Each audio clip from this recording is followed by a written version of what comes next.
The West Indies and their plantations were one of the biggest contributing factors to Britain's rise in wealth. With France no longer threatening trade routes and British backing of free trade, it became easier than ever for enslaved people to be brought and sold from Africa to plantations. Throughout the 1700s, 2.5 million people were brought across the Atlantic to the colonies in America and the West Indies to be sold as slaves. Slaves in the West Indies were forced to farm sugarcane, whereas in America the crops consisted of tobacco, rice, and cotton, although conditions still remained terrible throughout. All the raw materials from the colonies were then imported to Britain, where they were either put on market or sold to other countries in Europe.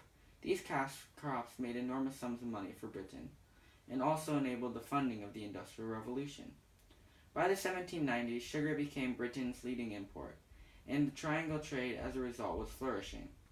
Triangle trade was the trade of slaves from Africa to the colonies, raw materials from the colonies to Britain, and manufactured goods to Africa. As a result of triangle trade's growth, more enslaved workers were being bought and sold than ever. Exploitation of workers was not just part of society in the colonies, however. Britain also exploited workers too, although they were not known as slaves.